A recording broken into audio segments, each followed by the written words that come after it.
Another day, another class, buddy. This class is hopping so far. I know, right?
Hey guys.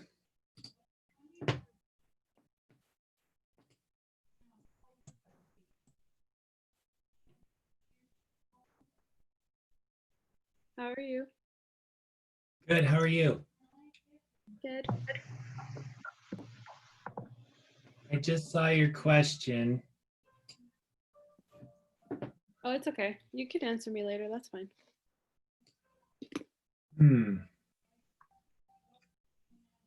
Well, I think we'll go over it at the beginning of class just so we can, probably everyone will have the same question anyway.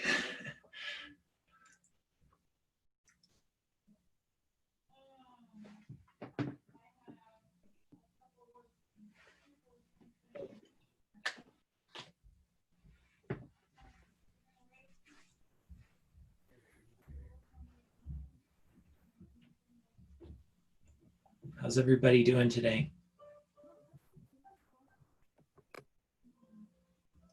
Pretty well, I think.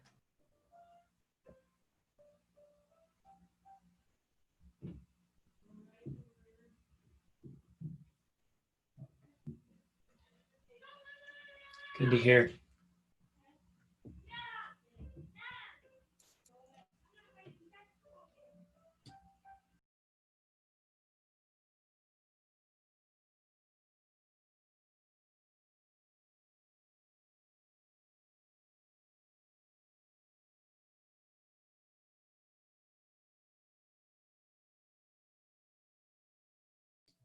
I'm trying to remember. Not sure. Does anyone here know if you signed up for a devotional today?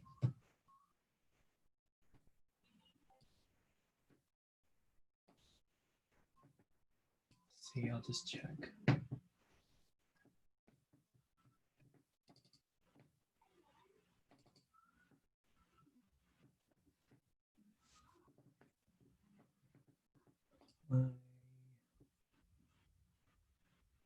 Today is the 1st of July.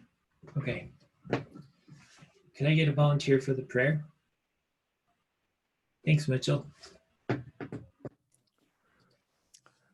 Our Father who art in heaven, we thank you for this day and for this time that we have to come to class together now. Father, we thank you for Brother Murdoch and his patience with us as we're learning these concepts. Bless him, Father, that he might be inspired and know the best way to teach us these things, that they might be placed in our memory, that we might recall them at the required times in our lives as we continue forward. We thank thee, Father, for the opportunity for technology to give us this chance to stay connected and continue furthering our education. And all this, Father, we pray in the name of thy Son, Jesus Christ. Amen. Amen. Thank you, Mitchell. Appreciate that.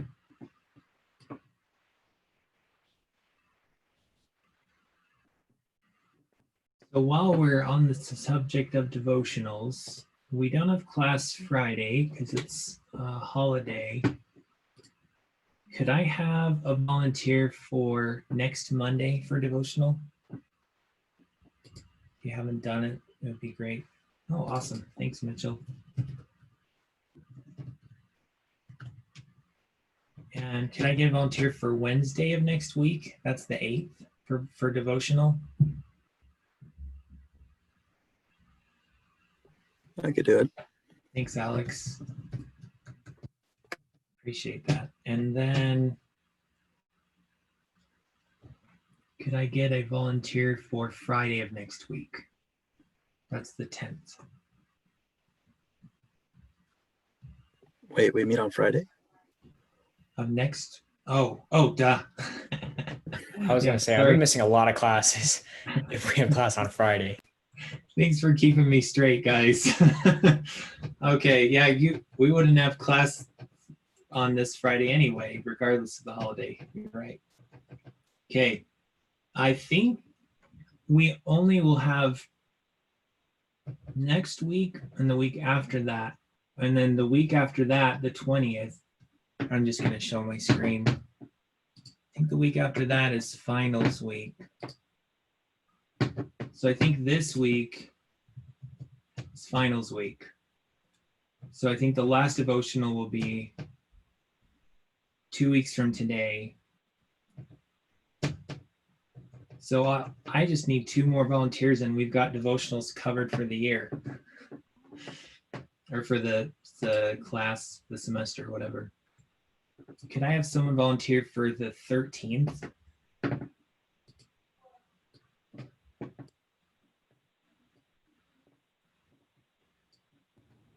I can do the 13th. Thanks, Nathan. Appreciate it. And you say your last name Marteris, is that right?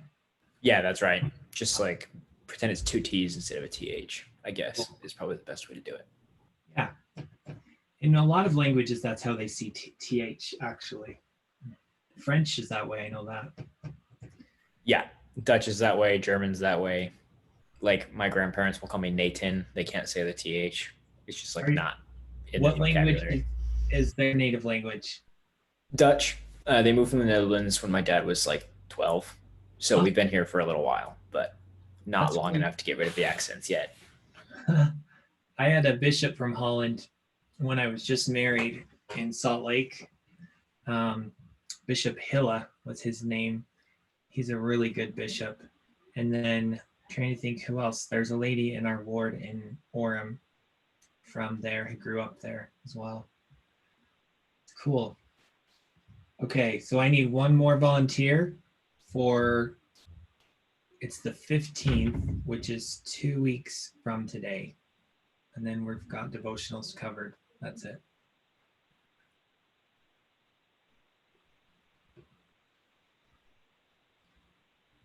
I bet you there's someone here who hasn't done it yet who'd love to do it. You're just too shy. I'd be willing to. Thanks. Is that Josh? This is Joseph. Sorry, Joseph. I can't access my computer. My school account got hacked, so Oh no. the only reason I can even access the meeting is because I called in before. Wow. So you can't sign into your BYUI account? No, I cannot. Apparently, they don't require you to use the Duo Factor Authenticator to change your password. Wow. So I am talking to someone about it, so hopefully that'll be all fixed up soon. But yeah, I'd be willing to do it in a couple weeks. Okay, I'll put you down for the 15th. Thanks, Joseph. Well, I'm sorry to hear about your woes with your username. Did that just start today? Last night, actually, ironically, I was in the middle of one of your assignments, and then it kicked me out, and I couldn't log back in. Wow. That's so weird. I wonder if it was intentional or unintentional that this other person did this. So weird. Yeah, I don't know. Huh. So are you able to reset it now at this point or no? No, I'm currently talking to the office about it, so I'm working on it. With them? Hopefully, it should be fixed enough that I can do all my homework today, but Yeah. Wow. Okay. That's not fun. I hope you can get that back and hopefully nothing else has taken place. Hopefully it's just a mistake. there's one down along there. We had a good question about the group assignment. So if we go to privacy, week 4, and then go to the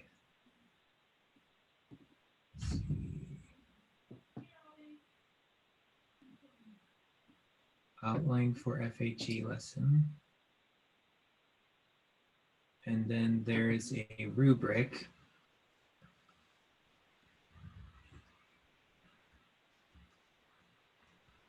Summary is well written and shows understanding of project requirements.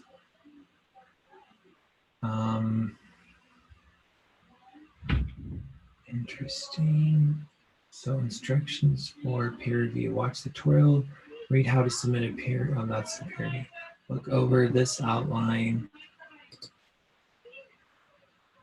Purpose, preparation, suggested lesson.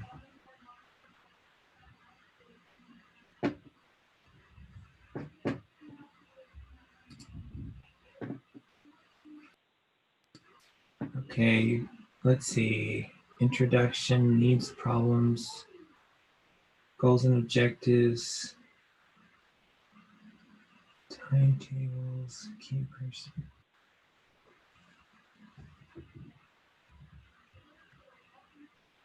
This rubric seems a little off. I'm just trying to figure out what's wrong with it. If we go to the week 2 one, sorry guys to have you watch me go through this, but we look at this one. I'm just seeing if the rubric is the same or different. No, it's this. Well, it's different. It doesn't have, it's a very different rubric. I think this rubric looks better. Let's see.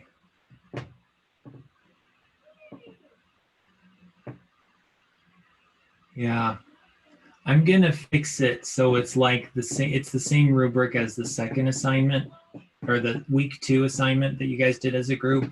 That will be the rubric that you should be graded by. So I'll fix that today after class. And just know that that's what you'll be graded on. Just making a note. Okay, and then as far as for today's spiritual thought, I've got one I wanted to share kind of from another class today. So we have, I teach a DevOps class that's 262. It's a really fun class too. If you guys haven't taken it yet, I hope you get to. If you're a CS major, it is an elective, I think, but I really recommend it. I think it's worthwhile. It's 262, which is DevOps, Dev Operations. We have a daily thought, and in one of the students, it's a really cool guy from Albania that is a convert to the church. His name is Besmir. Does anyone here know Besmir? So he was reading about the Savior's trial before Pilate today with us. And the theme for our devotionals in 262 is called Fear Fighting Thoughts, because a lot of times when we're new at things, it makes us afraid to try them. And Brother Miller, who co-teaches with me, chose that theme for our thoughts to help people overcome their fears. Anyway, he shared about when the Savior's in front of Pilate, and Pilate says, "Are you a king?" And the Savior says, "Are you asking me for yourself, or is this something someone else said to you?" And he just calmly talks to Pilate, and then Pilate finds him guiltless. What do you guys think about that experience with the Savior being confronted by Pilate? Are there any thoughts that you have about that?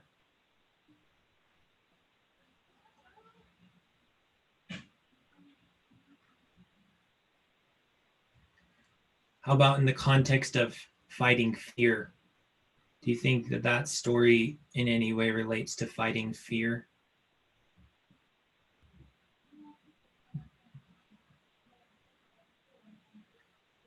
I mean, Pilate was the person who was going to determine Jesus Christ, kind of like his future, or he could condemn him or free him.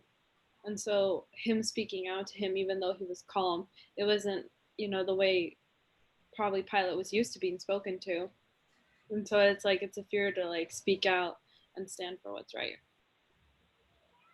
I was thinking that too, that this was an interesting interaction where the Savior wasn't, I know he wasn't speaking in a way that implied Pilate had authority over him. And that might have really shocked and surprised him. And yeah, I agree. It was good that the Savior was willing to stand up for the truth. He also, I think, exercised a good deal of judgment in the answers that he gave to Pilate, knowing that it was important how he answered his questions. And I love listening to that. Great. Well, it looks like you guys have some stuff you're working on as a group. And so I think it would be good to give you some opportunity to work together today. Let's see. So this week 4 privacy, this outline is due tomorrow. What I was thinking is we could give you guys the first half an hour of class today to coordinate with your groups on any remaining items that you need to get together on. Would that work out for you? If you feel like it would be not as helpful, that's fine too. We can fully use the class time either way. So How about a thumbs up for those of you who'd like some time to work with your groups? Or, okay, great. Mitchell's like, my group's already done. I'm sure that's why he's shrugging. Yeah, I mean, we kind of were. We went before class, and so Cool. sure. Like, I won't mind getting out early, but you know, it's whatever it is. Okay, well, that was a good hint for me. My challenge is that often the subject that I have to go over, it will fill up the duration of class whenever I start it. So what I was thinking of doing is giving you guys a half hour now, which I know would be a bummer for Mitchell and his team. but I guess you guys could go just hang out and do whatever for a half hour. Does that work for you guys? Yeah, sure. I think it's fine. Okay. Sorry, I'm just giving you a hard time, Mitchell. Okay, so what I'll do is I will send you guys into breakout rooms with your groups until 2:45. Then we'll come back and introduce our subject for today. And then we'll have a break and have some fun with what we're working on. Okay, let's see if I can get you guys out to your groups. We have a student that's never come, and I feel so bad. There's one who I know can't come for a good reason, and then there's one that's just never come ever. Does anyone by some crazy chance know a person named Montana Lemon? I bet none of you know her, but she's never come. And I email her and I can never get to her. Let's see.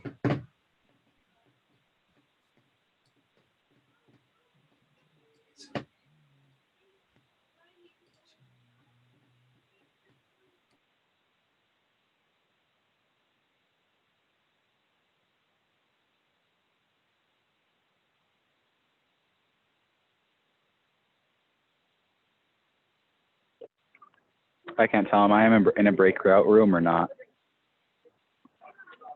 I can send you to a breakout room, but you're not in one. Okay. I'll tell you when I open them up. It'll be in about 30 seconds. And Okay. I think Sorry, I'm it'll just not send sure you. because I'm on the phone. Yeah, I think it's worked before, but if it doesn't, we'll figure it out.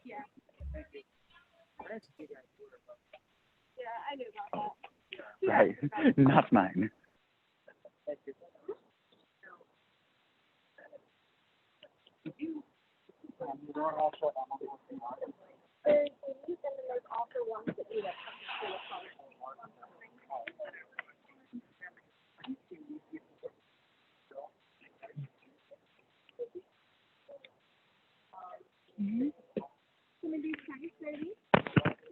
Okay.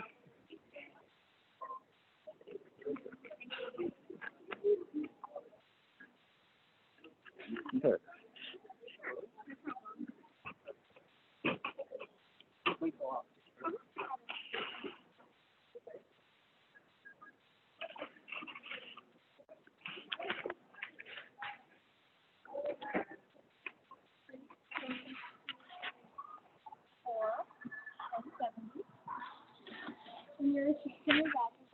Thank you.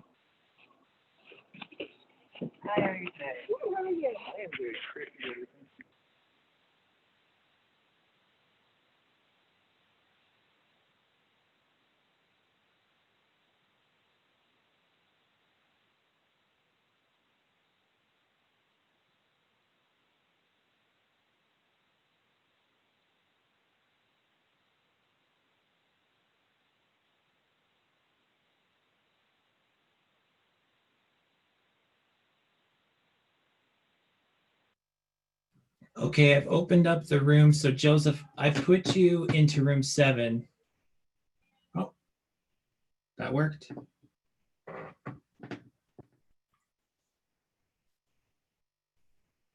I have a question for you, Brother Murdoch. Sure. So I know that last time for the project, you changed the deadline for the peer review because both the project and the peer review are due at the same time. Is that the case? That's the case again? Yeah, that's the case again. So I'm just wondering.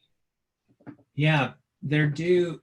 And are they put together as one assignment, or are they is there a separate quiz for the? I think last time when you changed the date, they were put into two separate ones. Yeah, I'm just wondering if they're that way. Yeah, peer review quiz. Okay, thank you. I'll fix that. Thanks for the reminder. All right, thank you. You're welcome. Brother Murdoch, I got here a couple minutes late. Is there anything I need to know that you guys discussed before I got here? No, we're just giving you guys a half an hour to work as groups before we get into the main subject for the day. And so, let's see. So I'm gonna, you're just gonna get to go work with your group for a half hour. That's about it. Perfect. Thank you so much. Absolutely. Hey, Ethan. Hey, sorry about that. I I actually took a trip to Oregon today. Oh, wow. Yeah. Awesome. Just got here and just trying to join in now. No problem. We're just letting you guys work with your groups for until 2:45. And Okay. then we're going to come back after that. So I will send you over to your group, to group 2. All right. Thank you, Brother Murdoch. Absolutely. And then Mark, how are you doing?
Hey, Jaron. How you doing? Hey, good. How are you doing? Great.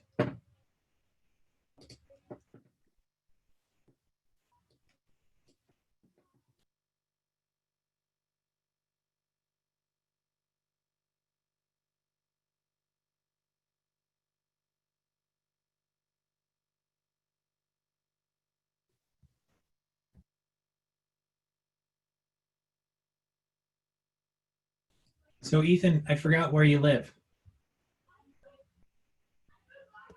Originally, I live in Colorado.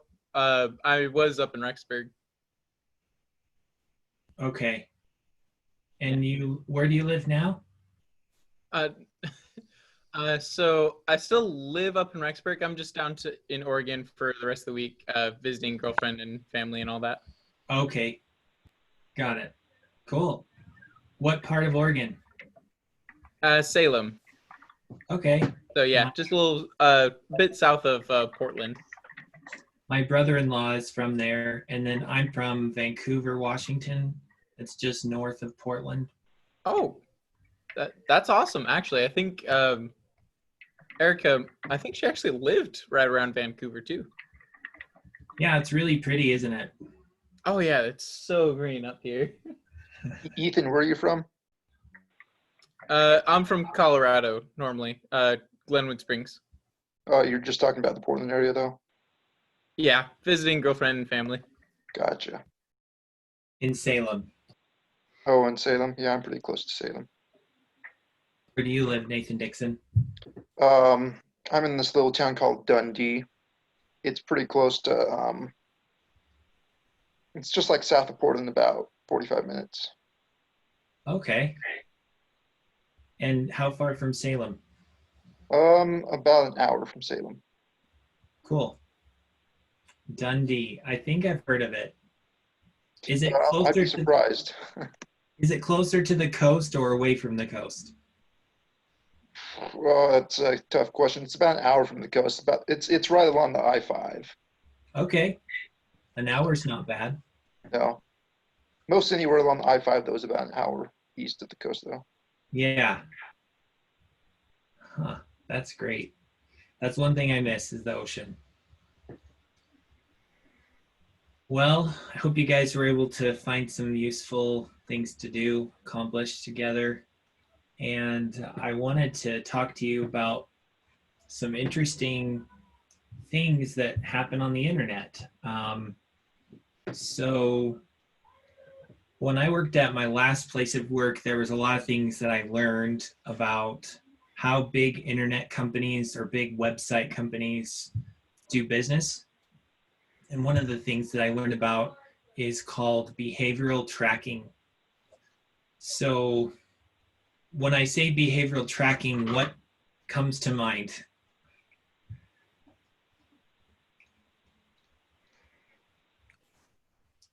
Mitchell. I think of things. Oh, sorry. Go ahead. I'll go after. Okay. I was going to say, I was thinking about things like what you say or things that you type in or look at. Like if I'm on Instagram and I follow Instagram pages that follow certain video games or types of clothing or whatever, it will start showing me more and more ads of those. Or if I even like stop on an ad, it will take note of that. Cool. Yeah, good. I was thinking like Pavlov's dogs. So the idea of like some sort of like something triggering another reaction. So like they had like the bell with like the treats or like the food. So something kind of along that lines. Yeah. Yeah, that's a really good one. I feel like we're all treated like those experiment dogs a lot of the time on the internet. Any other thoughts?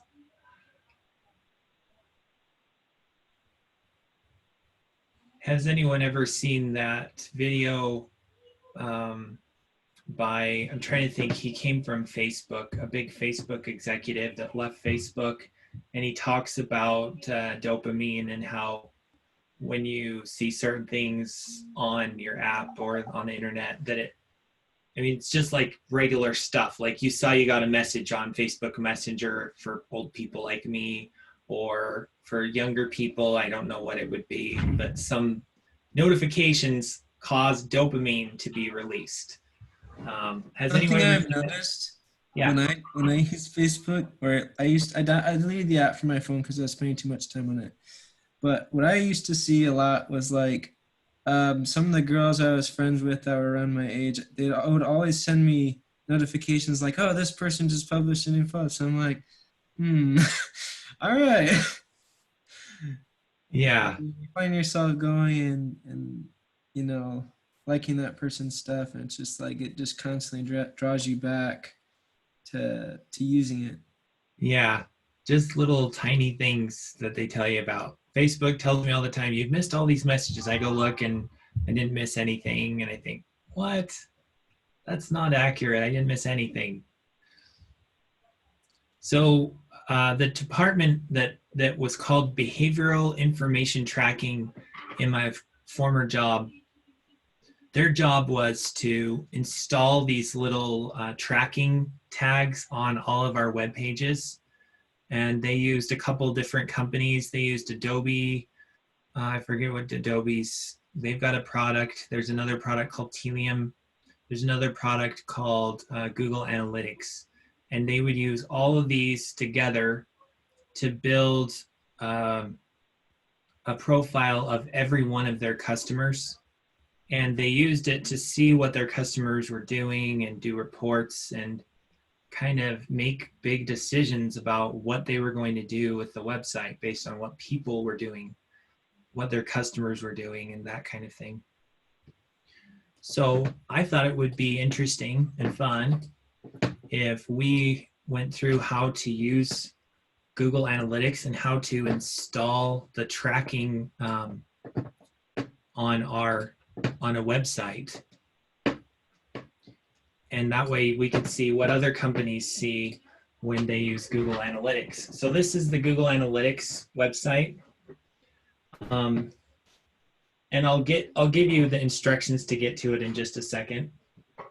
But so the information that you can find, it takes about a day for this to start working for you once you sign up. But if you go to an active user, active users, see, I think that's what it is. I can see only one user that's been to this website. Maybe audiences was the one I was thinking of. There's a place where I was able to see User Explorer, that's it. So if you look at User Explorer in Google Analytics, it gives every user a unique ID that ever comes to your website. So this is the only user that's ever gone to my website, it's just the one we did in class. And if I click on that, it shows that yesterday there was a session on the website for 22 minutes. And it shows that it's a desktop, which is correct. If I expand this at 2:44 p.m., it shows every page that I went to, which is all the same one. And it shows every time I basically reloaded the page. There's more information that you can find, such as what kind of browser was I using. If you go to the technology, go to browser and OS, shows that I was using Chrome. It even shows you the version of Chrome that I was using right there. So if you go to my Chrome, about Google Chrome, you'll see that that number is correct. 8039874149, and that's the version of my browser. Just a fun little experiment we can do. If I give you guys something here, so I'm going to go to this place. I'm going to give you guys a URL. We're going to do a fun little exercise here where if all of you go to my URL, I'll be able to see all of you on there. I think that would be kind of fun. So if I go to 71 and then go to Compute Engine, give you a URL now, see, got to start this thing up. Start. And I'll get my IP address. And I'll give you the URL here.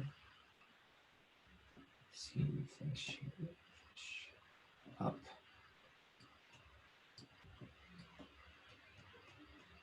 Okay, so if you guys would, if you don't mind, go to this.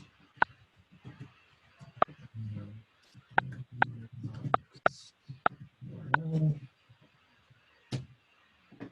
You guys could go to this. It should say welcome to Nginx. And then what will be fun is to go over here to real-time overview. Right now I have 6 active users on my site. When you say your site, are you talking about the CIT section 3? Just the little URL that I pasted in the chat window. If you click on that, that's the number of users on that website right now. It's not like a real site, it's just a web page, but. This is the one that you created with us. Yeah. On the like the compute engine place where we all made one. Yeah, exactly. So I can see right now that of the 14 who are there, 1 is on a mobile device. The rest are on desktop. If I go to mobile, yep, 1. And that person is in Santa Clara. And if I go back, overview, come on, real time, overview. I don't want just mobile anymore. How do I get that back? I'm sure you can click the blue Xpinix device category above the overview. Good job. Thank you. Now, if I go to the rest, I have 1 user in Salem. I'm guessing that's Ethan. I have 1 person in Lake Ridge. I have 1 person in Aurora, Colorado, I'm guessing. We're in that area. 1 person in Gilbert, Kingsburg, Santa Clara, 2 concentric circles of Idaho Falls and Rexburg, Nampa, and there we are, Salem. So this is kind of interesting, the data you can get here.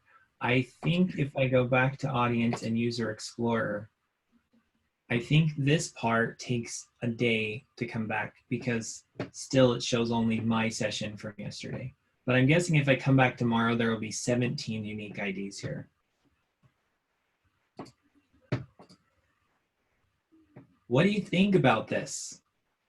That people can see this much information about you when you're on their site?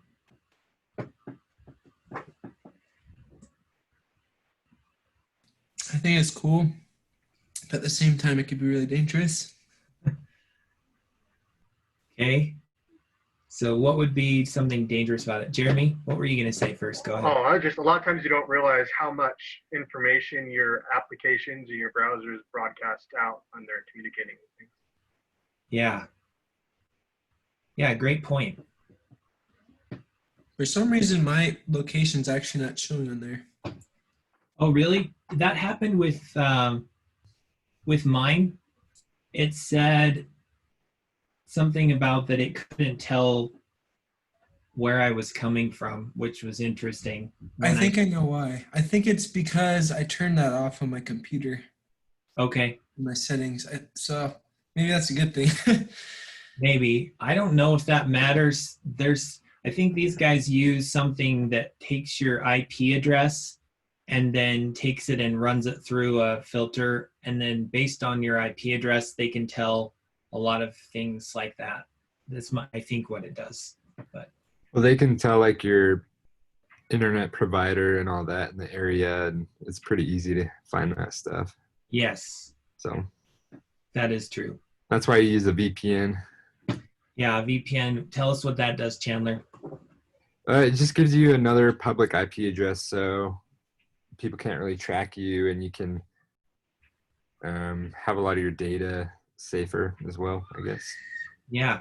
So it gives you an encrypted channel to a separate network, and that network is, I guess it's isolated. So I think you still end up having a location show up, right, Chandler, when you go to. Yeah, but you can make it like, I can make it come up in Germany or something. That's where I would think I was from. So Okay. You can choose where it goes through, what network you're on. yeah. So, interestingly enough, I visited websites before, and they're like selling something, and I look at it and try to see, I go to the checkout to see how much it costs, pretty much, and I'm kind of hesitant to buy it. I'm like, I don't know, kind of expensive, and then all of a sudden I might get like a pop-up saying special deal for the next however many hours or minutes, 20% off or something like that. And I'm like, did they know that I'm here? So How does that work? How does that work? Chandler or Stefan said, I go to a website, I look at a product, and then all of a sudden there's tailored ads that are targeting me for that particular product. Well, honestly, they are shared. They take, hey, this user, it also so happens that he has the same IP address for, Facebook or whatever. If they see that you're Google searching, I don't know, dog toys or something, then Facebook, if you go on Facebook, a day or two later, you're going to see ads for dog toys because they just sold it to these companies, and those companies tailored those advertisements according to what you searched. That's right. Yeah, so you have a user. I was trying to draw this, but you have a user, and you're looking at website A, and site A is using a particular platform that allows them to share information with Google.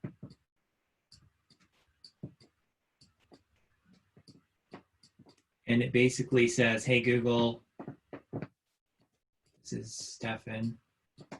Stefan is interested in this product, right? And then Google says, oh, really? Interested in that one. And then Stefan goes to site B, which has ads on it.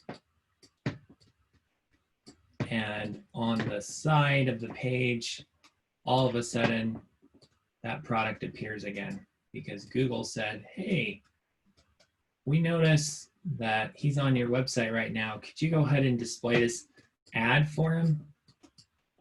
And they say, sure we will, if you pay us 3 cents. Here's the 3 cents. And it's a done deal. And that pair of shoes is what my CEO used to call it. The pair of shoes that she didn't want or felt guilty about even thinking of buying shows up on every website she goes to for the rest of her life, basically.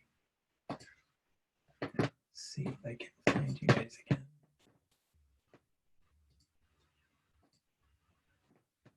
Lost my Zoom. This happens. Stop share. There you guys are. Anyway, so that's kind of interesting. Well, how would you like to set this up on your webpage like I did? Would that be fun?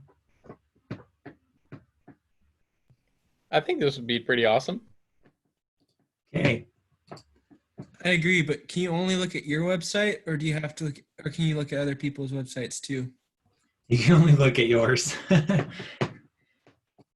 Yeah. Okay, do people typically visit websites that are not hosted?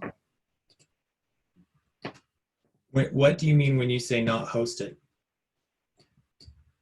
Like they're not, you're not paying for someone to host them, but they're technically part of a website that hosts websites, but you're not paying for the service. And I think it's technically posted because people can see it, like in your class and stuff. So I don't know. Are you talking? So, Glitch. oh, so you're saying, say again? Glitch, the glitch.com, where you can Okay. make web pages. I think Glitch is hosting those though. Okay. Glitch is a website that codes websites for the Murdoch, and then our teachers can see it, and if we like share the link, then whoever has that link can go and see our website. Okay. Thank you for explaining that. I've seen it on some students' computers, but I didn't know what it was. Okay. Yeah, so they're hosting it for you. But I guess maybe, Stefan, maybe your question is, how do people find a website if it's not listed on Google? Or I don't know, maybe that's what you're looking for. Not sure.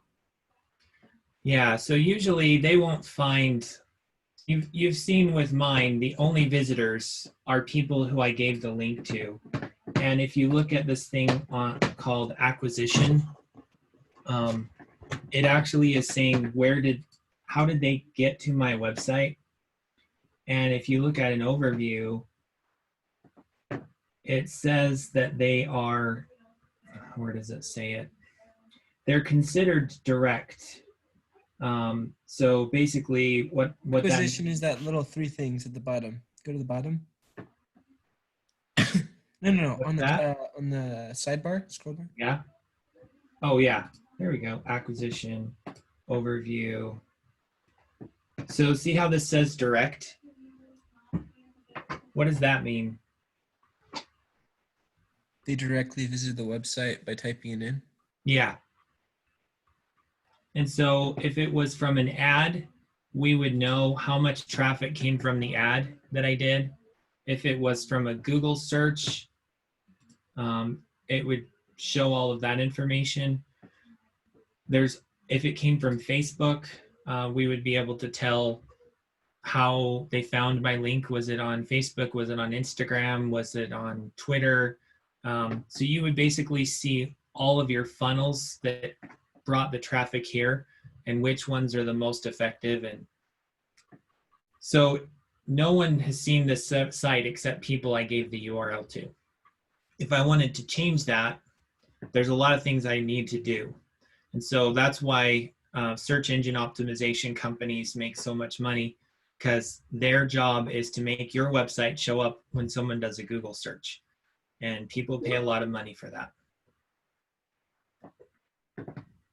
Does your website automatically show up on Google when it becomes hosted? So the way Google, if you're ever curious about this, what you should do, Google search algorithm. Look up Google search algorithm, and there is a Wikipedia article for it, but it's not in the top. Come on, go away, you. I guess, oh, there it is, PageRank. So this article is how, this explains how things work.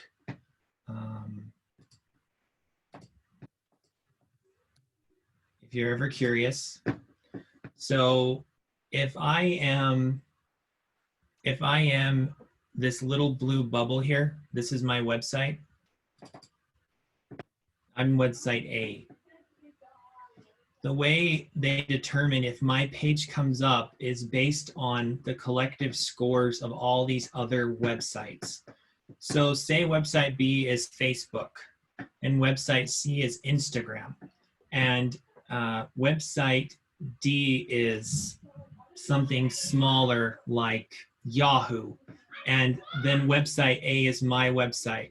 So what this would be saying is that website B points to all these other sites, and because it's so big, basically the idea with Google's search page rank is if I randomly was just clicking on websites on a browser and going to one after another, like rolling the dice, the way the internet works is so interconnected is that you link from one thing to another, to another, to another. And the probability that I would come on one website versus another is based on how many references there are to my website. So they rank you based on how many links back to your site there are. And that's what determines if it comes up higher or lower. So you basically have to figure out a way to get your website posted on a bunch of different websites. Have you ever been on a forum and you're reading a bunch of people's answers, and then all of a sudden you see an answer that's an advertisement for a website? Yes, all the time. It's like, this has nothing to do with the conversation. Yeah. If you look at this diagram, what are they trying to do? They're trying to make their number higher. Yeah, that's right. Cool. Okay, so let's try this out. So what you're going to want to do is go to console.cloud.google.com. Make sure you're logged in to your BYUI account. Start up your instance by checking the box and then clicking start. That's the first step. So you'll need to do that before anything else.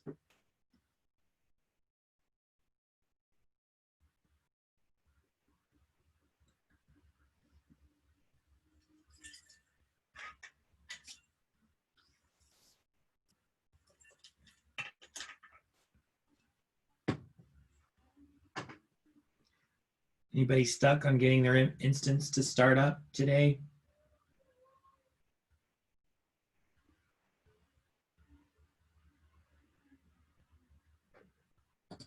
That's a good sign. Let's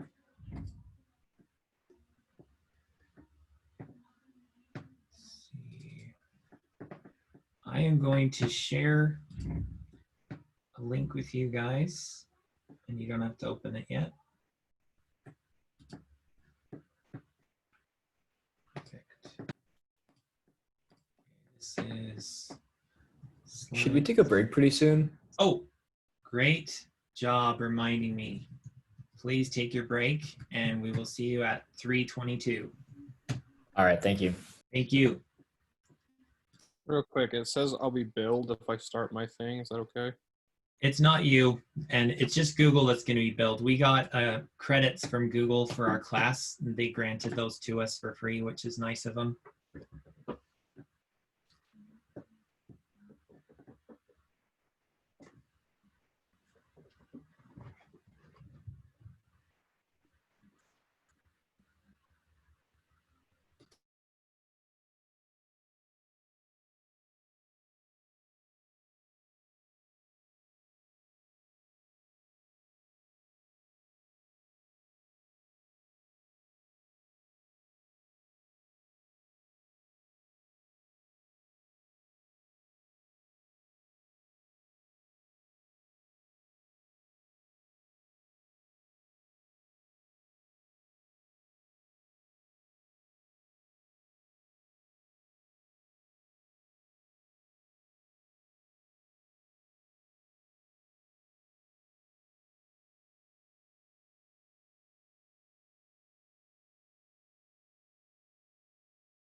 Okay, you're welcome to come back when you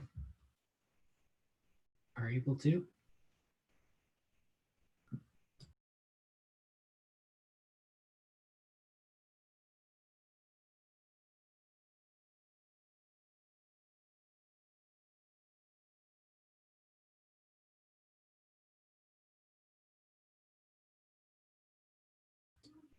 How's the weather for everybody today? It's windy and cloudy for me. Have airplanes. Always They now have something coming next. satellite imagery to play around with. They now have the moon. What'd you say, Jeremy? I said probably the same thing because I'm in Rexburg. Okay.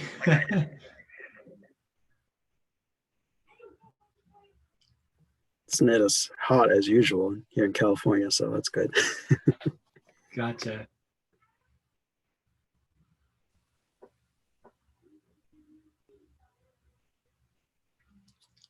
Jeremy, it's weird because I see you're talking and you're not muted, but I don't hear you right now.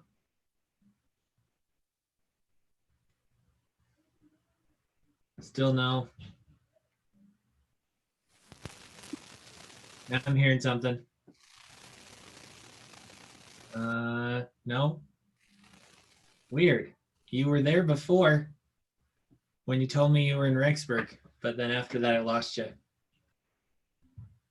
I heard a radio show or something while you were talking, and I don't know if you turned that off and turned off your mic or something at the same time. I don't know.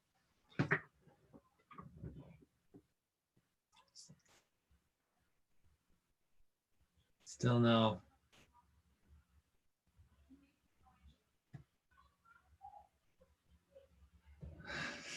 Sorry, I don't know what it is. Okay, well, I am going to come over here.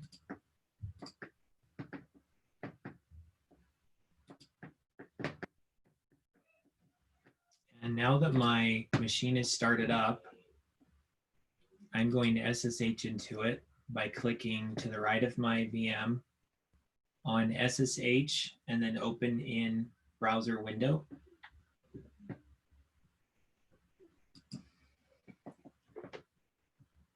And that should bring up this window.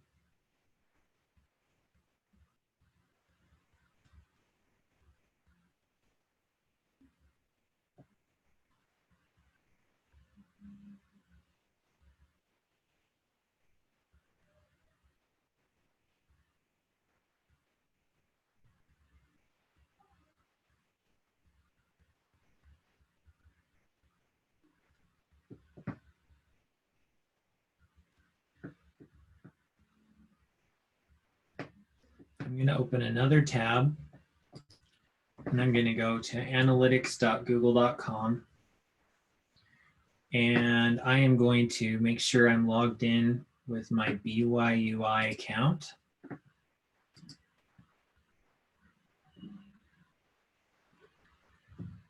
And then there is usually a thing where you can click Add Account.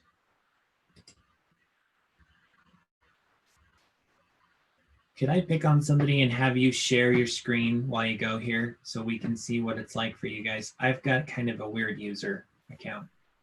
I can do that. Great.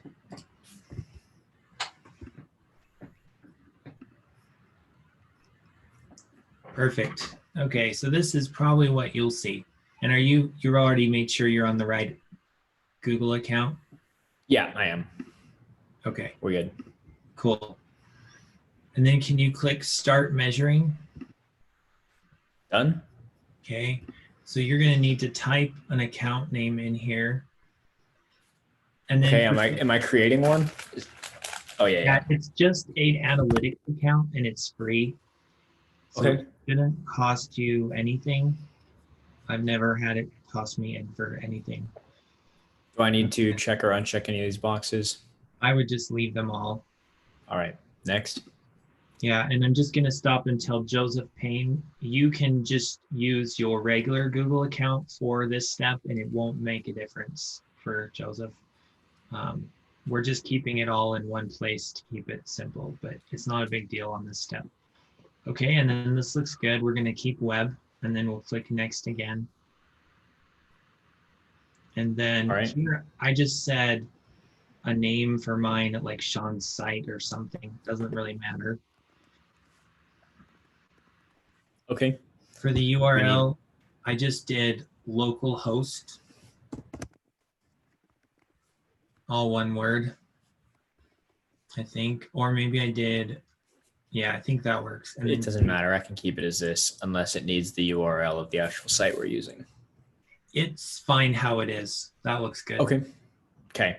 So I can create now? Uh-huh. All right. And then you'll need to I accept because of course I read them. Oh. Okay, try this. Try 127.0.0.1. Okay. And then click create again.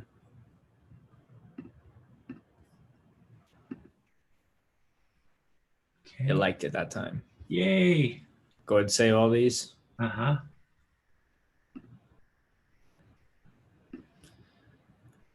Okay, no thanks. Now, this is something important. So this is the code that we're going to add to our web page. It's in that box there. So we just copy paste this? Yep, we're going to copy that. What's the URL you put in again? It's analytics.google.com, and I will put that in the chat as well. I think he was talking about the one we used to create the account. Yes, yeah, I was going to say, thank you. The 127 something. Oh, yeah. It's 127.0.0.1, and I put that in there as well. So that's your URL, quote unquote. So should I go ahead and paste that box of code into just straight into here? So we're actually going to have to do another step. Okay. And it's give that.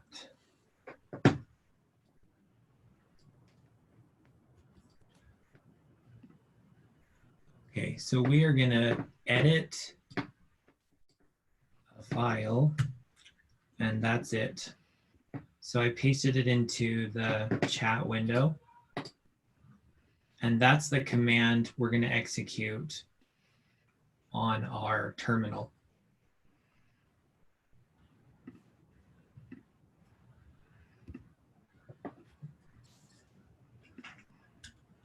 Under where it says URL, just sudo nano.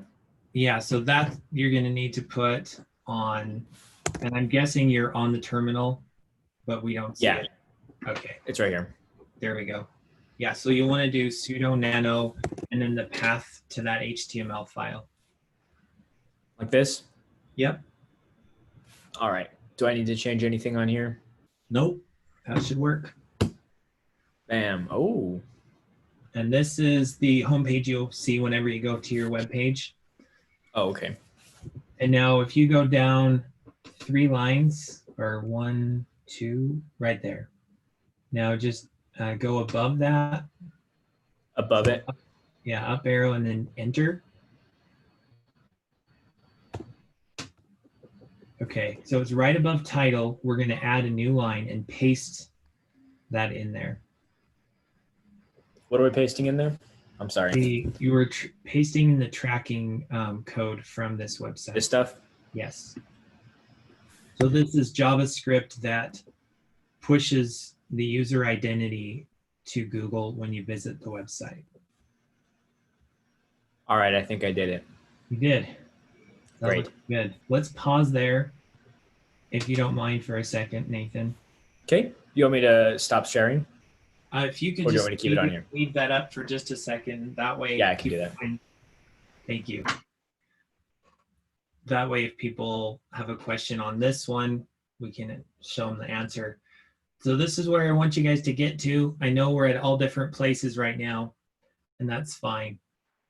But ultimately, this is what we're trying to accomplish, is add this little bit of code from Google into that web page, and that's how you get analytics on your web page.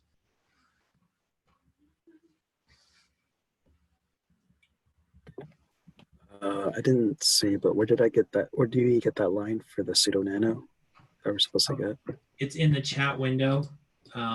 It's the last command that I put in there.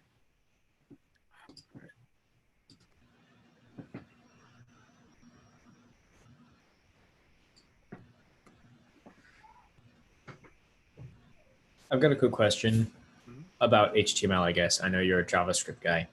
When you use a script tag, does that only work with JavaScript or does that work with any front-end language? So the script tag, are you saying can you use other scripts in HTML other than JavaScript? Is that the question?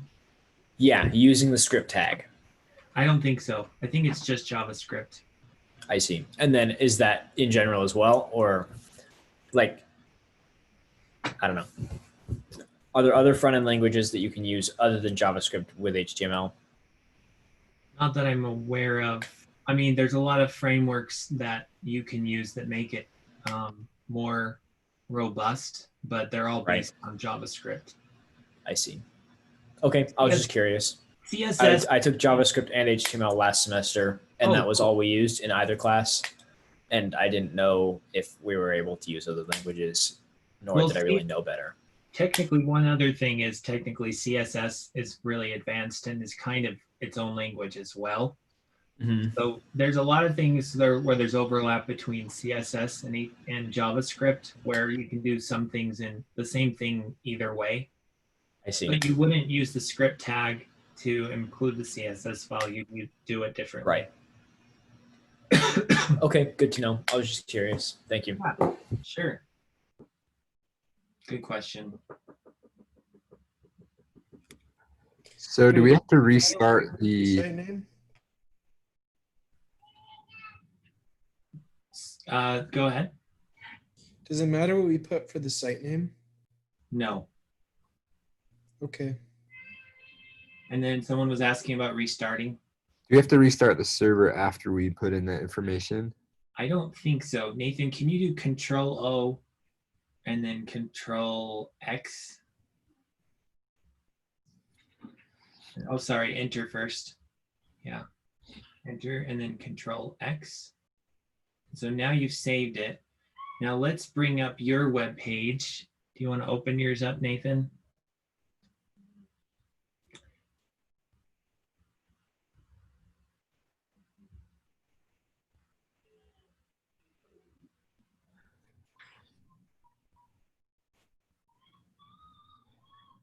You should be able to just click it on. And we don't hear you, Nathan. You're muted. My bad. You're good. So I should be able to just go in here and just copy paste this, right? You can just click that. Yeah. Oh, I can? Depending if your browser is nice or not. So if you don't have to do it this way, you can just do http://. This brings you to the self-signed cert, which your browser doesn't like. Yes, I'm just going to try this and see how it goes, because that's what we're last time. Try the 35 address, though.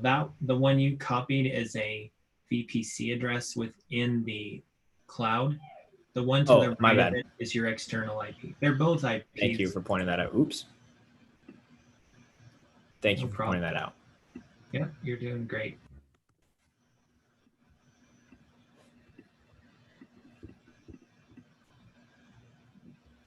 Yeah, so everybody, the default, if you click on it, it brings up the HTTPS, which a lot of people's browsers don't like, it turns out. Now, if you right click, Nathan, on this, and then say, I don't see the view page source. Are you in? I can open it in Chrome. I'm using Safari right now. I can open it in Chrome. Okay.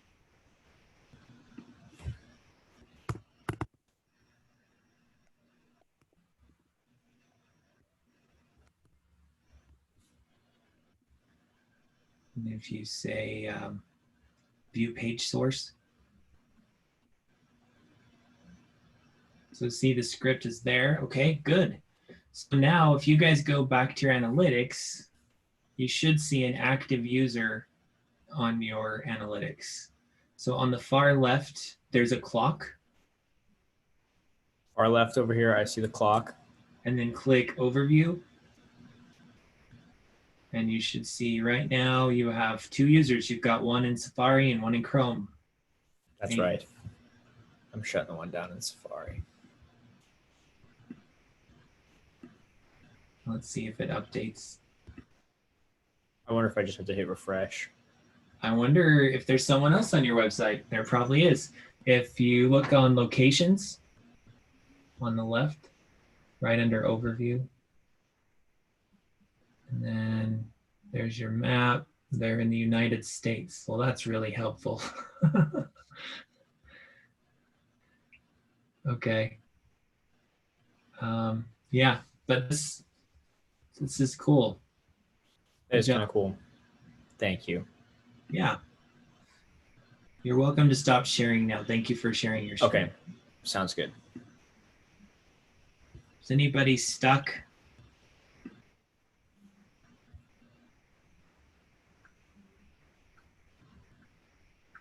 I'm curious. I'm going to go to... Mine's actually, I put the script into the HTML file. And when I go to my website and bring up the, it's not showing the script in my source. Can you share your screen, Jeremy? Yeah.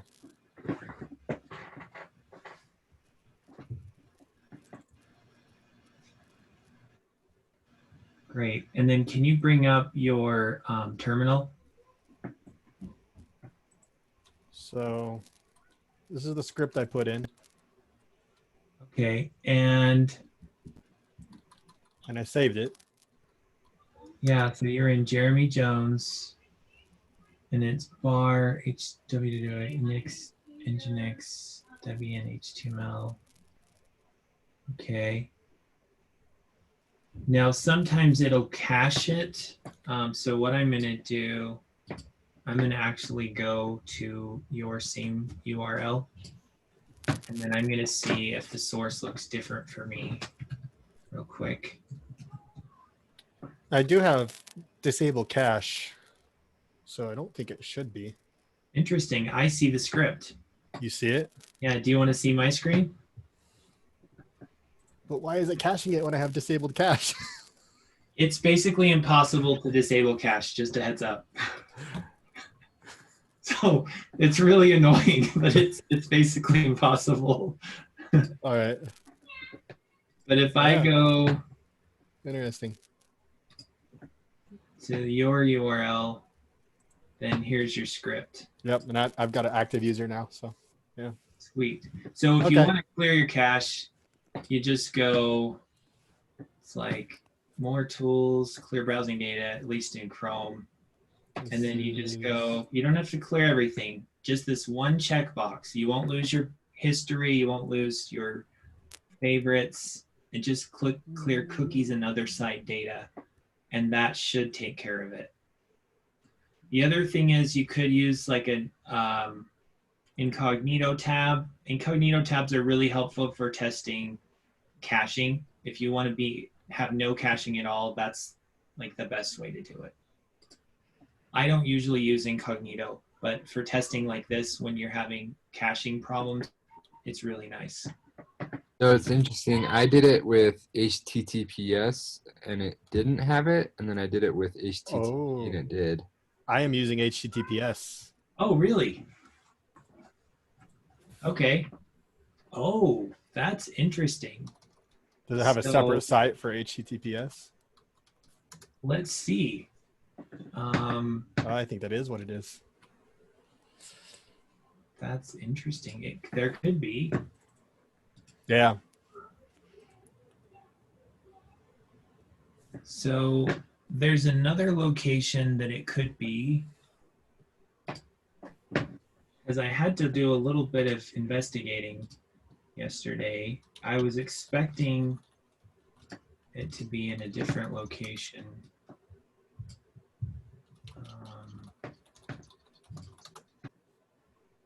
So let me see here. If I go do this shell.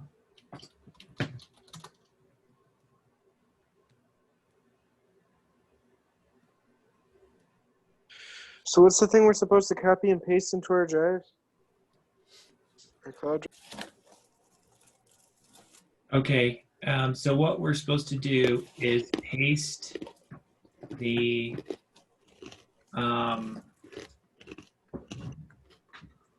tracking code from the analytics website.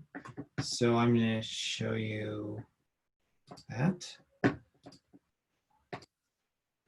So if you go to the analytics site, and on the main page, there's this usually a square that has it in it. But if you don't have that, you go to admin, the little gear on the left,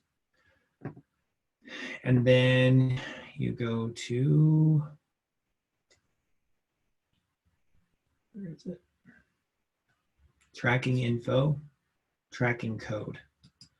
And then in there, we're going to copy this code here.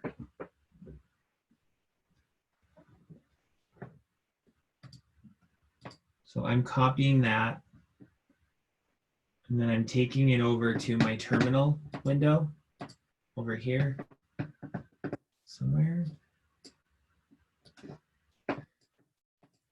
And this one already has it. So I'll get you a different one that doesn't.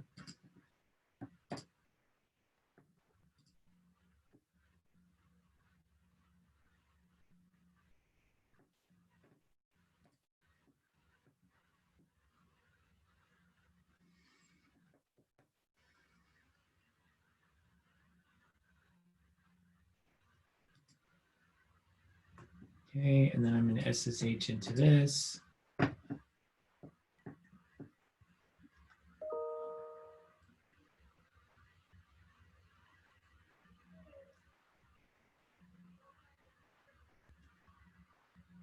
when I get in there, I'm going to edit an HTML file. And the command for that is in the chat window. It's the last command there. So I'm going to do sudo nano var www html index nginx debian html.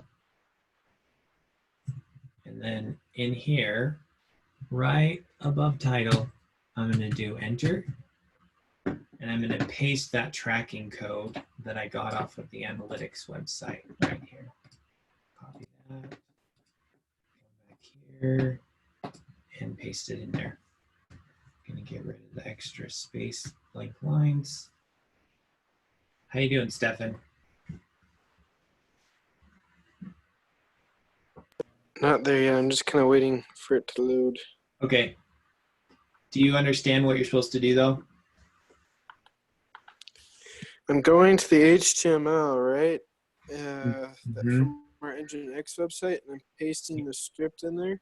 Right above title tag. Do we have to make a title tag in the head? There's one there already. Okay. It says, welcome to Nginx.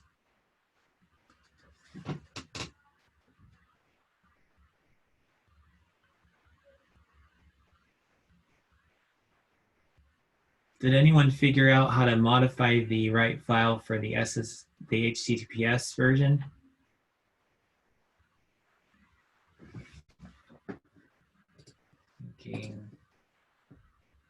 I'm thinking that if I go to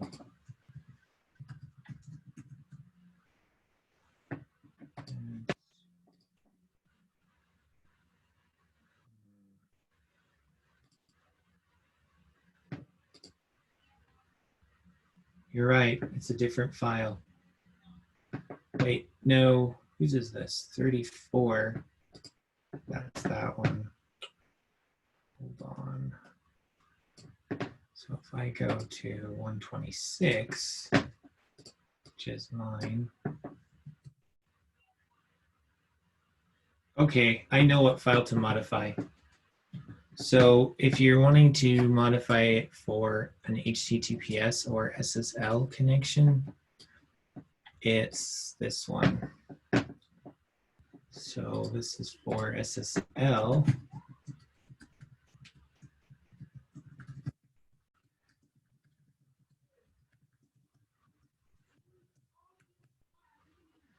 That's the command for the SSL one. I'm really glad we figured this out because yesterday I was really confused why I changed a file, that one, and it seemed to work. And then all of a sudden it didn't work anymore. And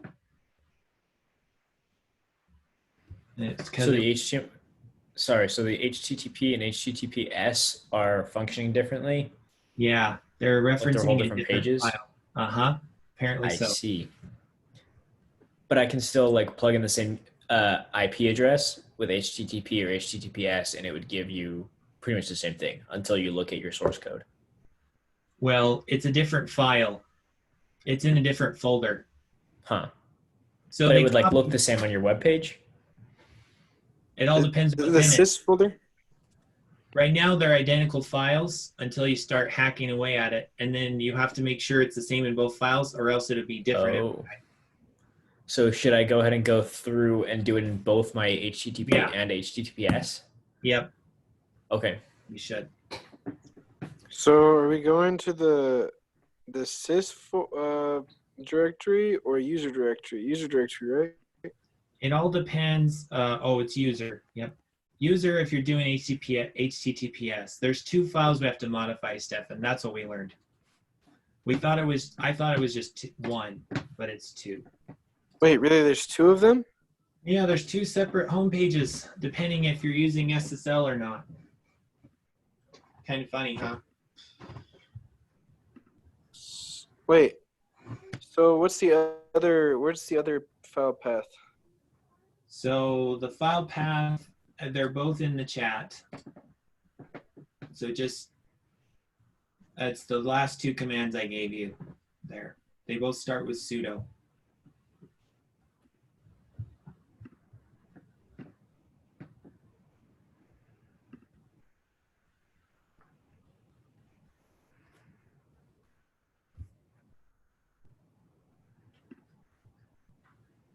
And where did we find that page that we were, that script line that we were supposed to copy paste in? Where is that on the analytics page? If you go to analytics, it shows up right at the beginning and then it disappears. So if you go to the gear on the far left on the bottom, it's a little gear. It says admin. Click that gear. Then in the center, it says tracking info. Expand that. And then right below tracking info is tracking code. Click tracking code and then you'll see it. Great. Okay, thank you. You're welcome.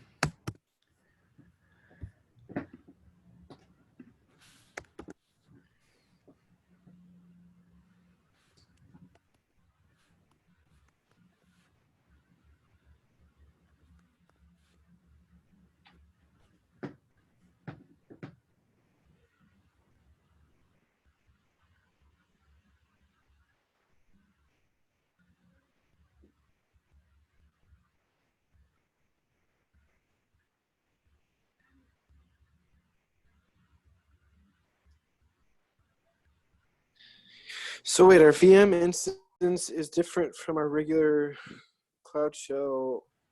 Yeah. We just okay. The Cloud Shell is not your VM. So I ended up just making a symbolic link between the two. Cool. And that works Good really idea. good. That way you only have to edit one. Yeah, I like that.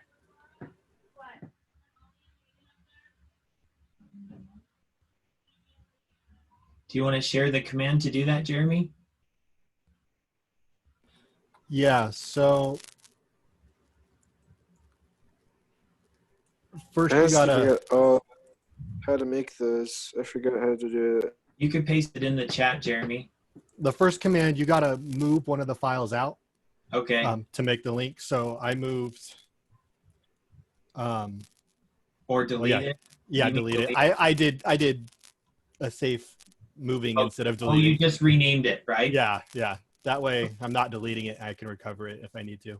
Cool. So if you just want to paste the CD command, the MV command, and then the link command in the chat, that would be awesome. They're in there. Thanks, Jeremy. Yeah, the MV one moves, the link one creates a link. I always forget how to do links. Stefan, what were you saying? I just said it. I forgot how to make hard and symbolic links because we didn't really use them much in the CIT 112 class. You just like, well, especially hard links. Hard links were just kind of there. I think you just leave out the -s for a hard link, but I don't ever use hard links. I think it's probably a good idea not to. It sounds permanent, so I try to avoid things like that. Yeah, I think they're literally the same file. They're just two references to the same file when it's a hard link. Oh, interesting.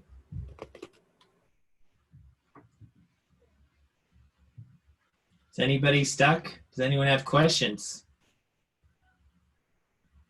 Do you need to know a name for your next child? Sure.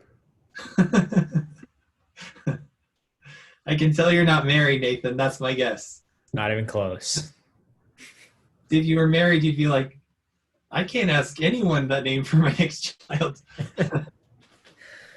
No, I'm not even close, and I am not picky about baby names either. So go ahead, fire it off. Well, that'll work well, though, because then when you're married, your wife will help you choose the name. Exactly. Exactly. She will wear the pants, and that's okay. Hey, I have a question. Okay.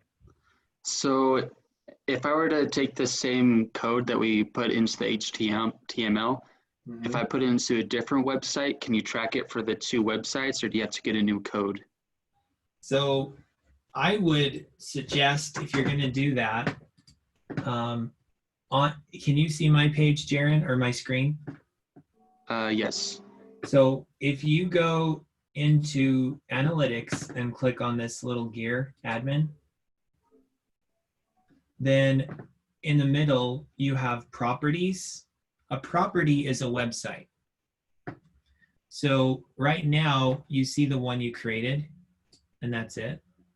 I would suggest clicking create new property and then go through this and give it a meaningful name. So say like in this case, this is like a real website, not just the one for your class. And then here, the real URL. And then go through and just follow the steps again. Permission denied. Didn't like it. Okay. What was wrong with that URL? Didn't like that. And anyway, so now you have another tracking code. And when you go and do analytics, you can look at different properties. So if I go to overview, how would I switch? All website data. So I clicked all website data, and then I changed to a real website or Sean's site, and I can toggle between them. Okay. Cool. Thanks. You're welcome. Yeah, hopefully you can use it for something. Okay, well, if you don't have any other questions, have a wonderful 4th of July and be safe. Avoid getting harmed by any fireworks, please, and we'll see you next Monday. Thank you very much. Thank you. Thank you. Thanks. See ya.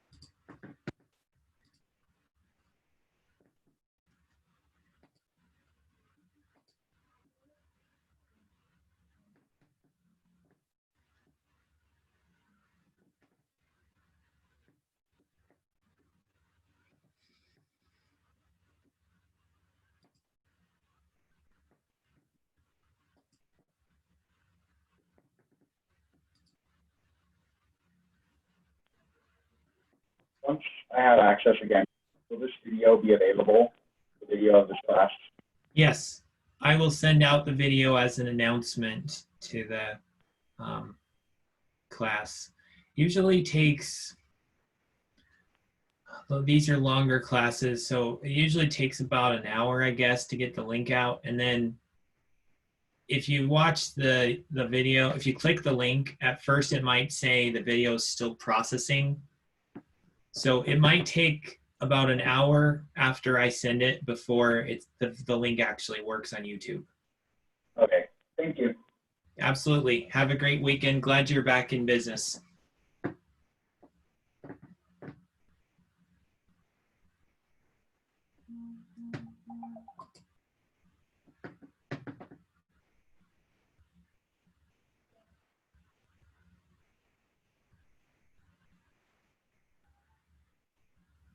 We have to sudo nano into it, so it lets us save it. The changes. Yeah, because that file is a protected file. They don't just want anyone on the server changing it, apparently.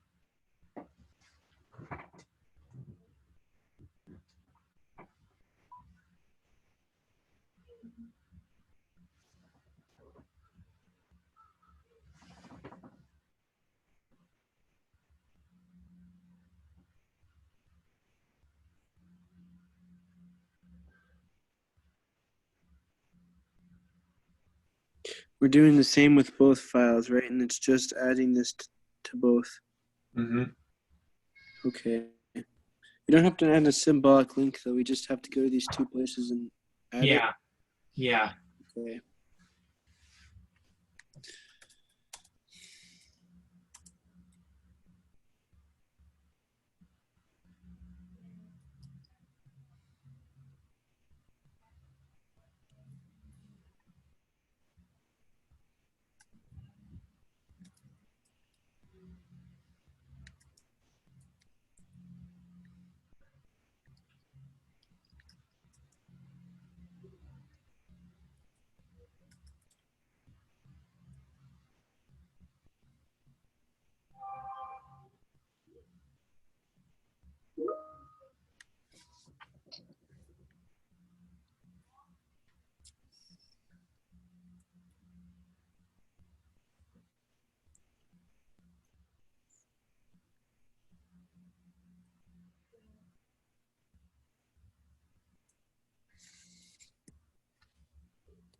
So I did that. So now what do I do? Exit? Control O, did you save it? Or I guess if you're using Vim, did. WQ. Okay, WQ. yeah.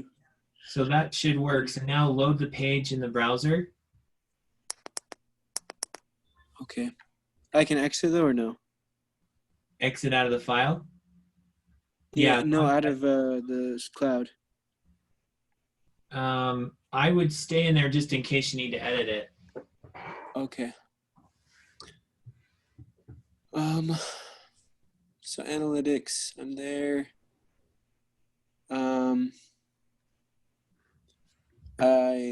Where did I go in analytics? Home? So what I'm saying is I would first go to your website and then look to see if the new code you've added is there. What's the name of my website? How do we get that exactly? Oh, it's in the file, right? It's just the IP address. You just go http:// and the IP address. Is that within our file? It's in Google Compute Engine where you started up your instance. Yeah. To the right of that is the IP address. Okay. Oh, that's right.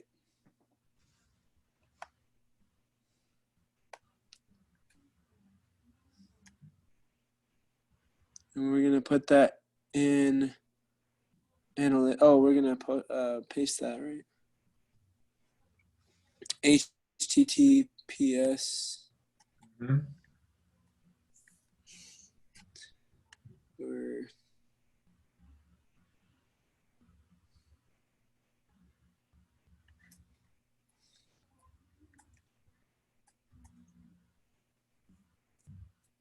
Okay. I went to both of them. Cool. And then if you view the source on one of them, just right click and say view page source.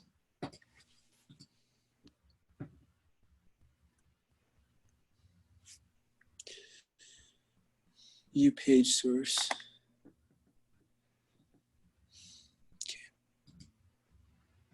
Okay.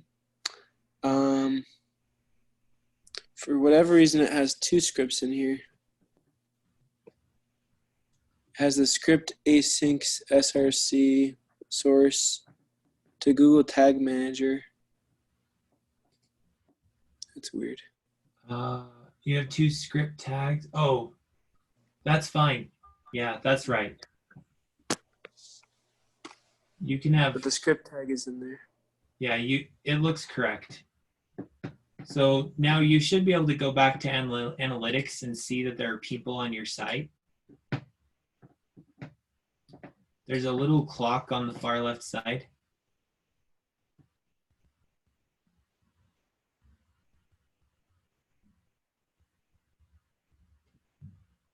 And it says real time. It says that I'm missing permissions. You do not have access to the account, property, or view. Contact an analytics administrator. You're probably logged in. Let's see. What account are you logged in as? My BYU Idaho account. Okay. Let's see. Real time. Switching back to my account.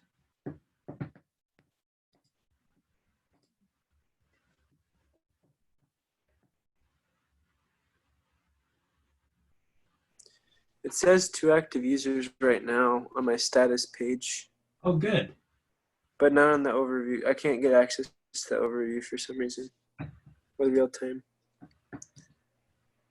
There's a status. Oh, no, I guess I am. Maybe. I'm not sure. But it's giving me this information.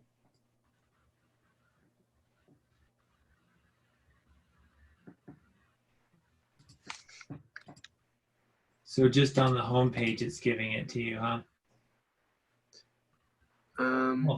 It won't even let me access the home page. I'm not sure where I'm at. I think I'm in customization. Okay. No, I apparently don't even have access to that. I'm in the admin tab, maybe. I'm not sure exactly. I don't know. Yeah, no, it says I have access to nothing. So I'm in admin /tracking code.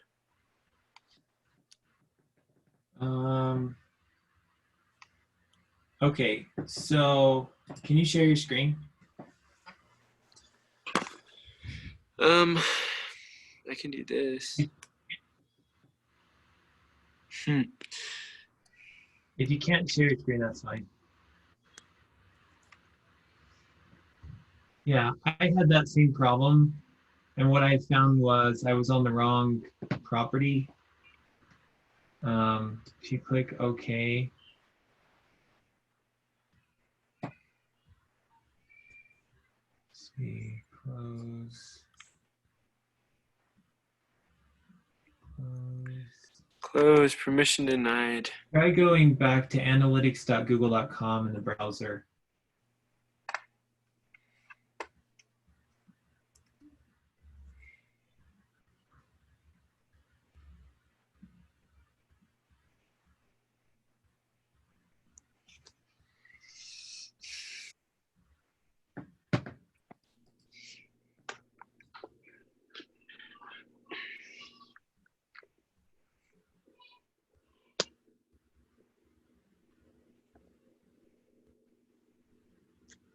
Okay, and then Looks like it's giving me the information now. yeah, cool.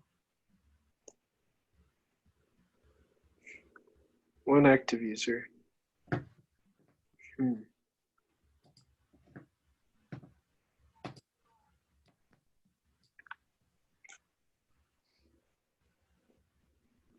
Interesting. 7 minutes ago.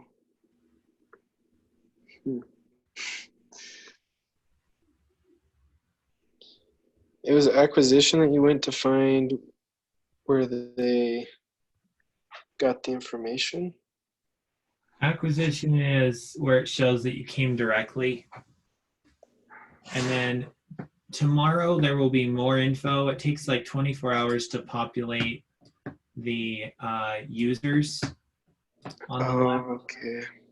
And I think users is where I was able to see what kind of users were on my website, like where they were from and everything. I think it's under home, audience, no. It's under audience, I guess, and then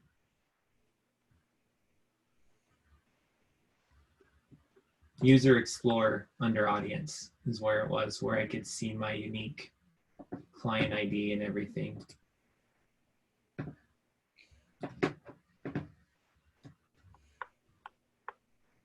Got any plans for your holiday weekend?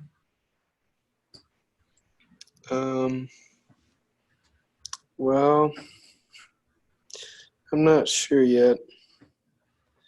I might end up flying out to Louisiana for a funeral. Oh gosh. How's your grandpa doing? He passed away last night. Oh no. Yeah. Sorry to hear that, Stefan.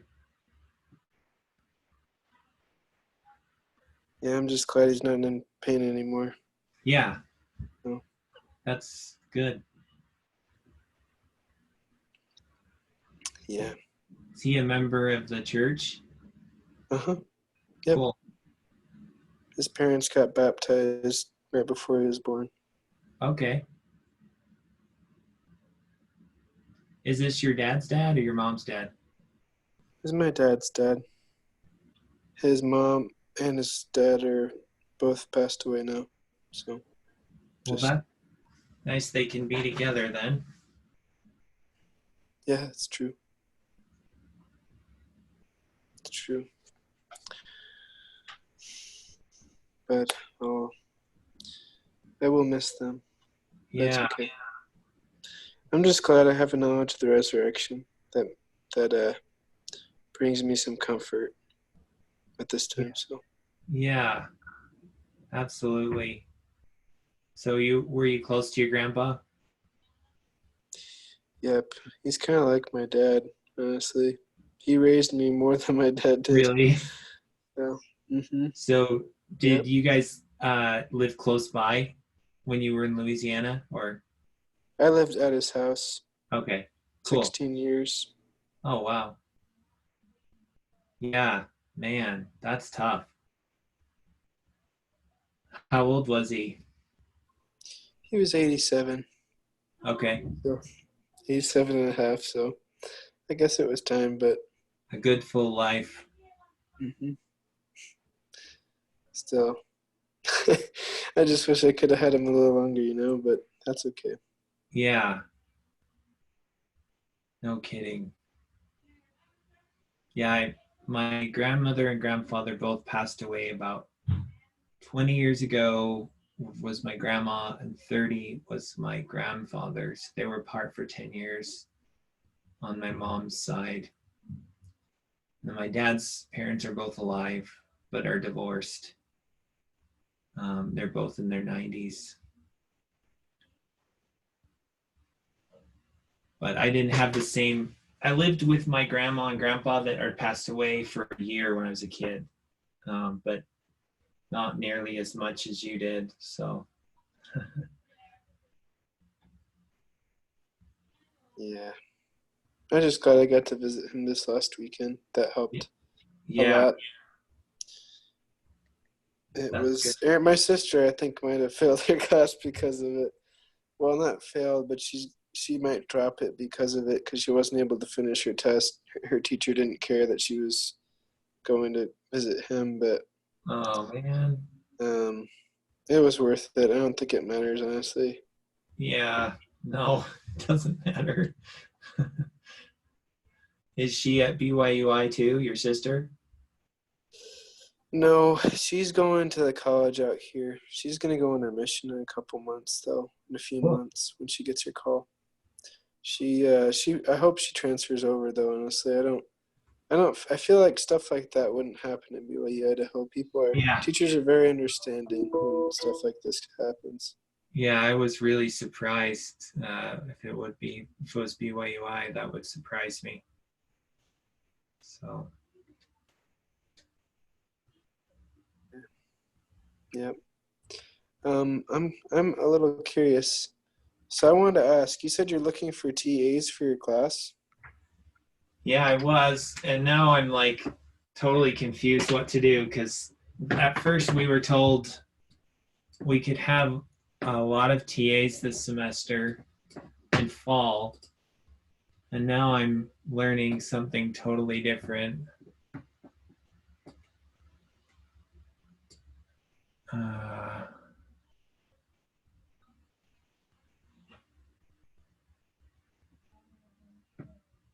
Okay, I just ironically got an email.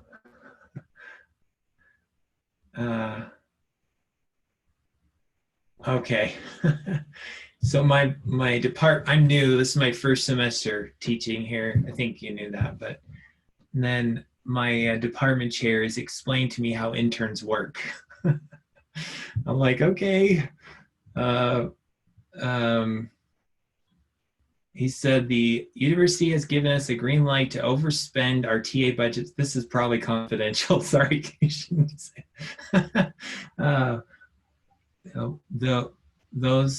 When those expenditures are there to help improve the student experience, help make the transition more fluid for remote courses next semester.